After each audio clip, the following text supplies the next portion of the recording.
Наследство президенту Мураду Зязикову досталось незавидным. Республика, которая является самой дотационной в России, ни одного рентабельного предприятия, плюс разваленное сельское хозяйство и 89% безработного населения. Но времени на раздумье не было.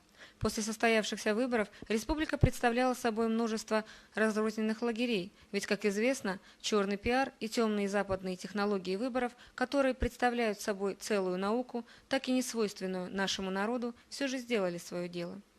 Но в том и заключается мудрость политика и руководителя – не гадать, кто за и против, а просто повести за собой народ. За собой по дороге, ведущей к стабильности и процветанию наций.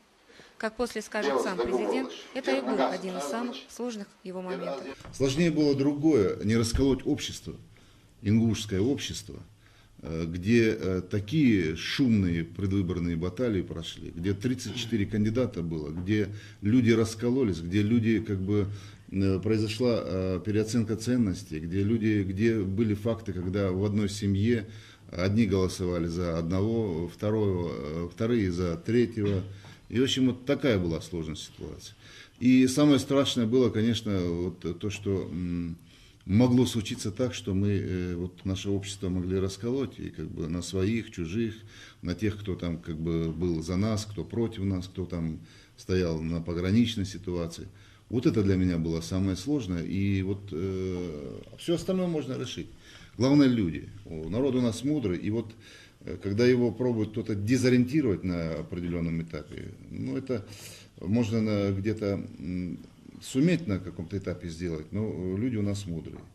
И я даже здесь, в администрации президента, не пошел по пути, когда, скажем, устраивать какие-то чистки там, на своих, чужих. Человек работает, я это подчеркивал, и в журнале есть мое интервью, что я отдельным тем, кто был такой даже ожесточенной такой неприязни, я им сказал, вы все время декларировали, что вы за народ, что вы днем и ночью думаете о народе, и давайте на деле докажем.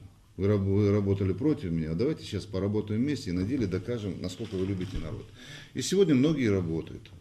И важно было, конечно, сохранить и чтобы люди поняли, что для нас не главное сама власть и пребывание в этой власти. Самое главное суметь сделать многое за тот период, который будет отведен. Прошло и месяца после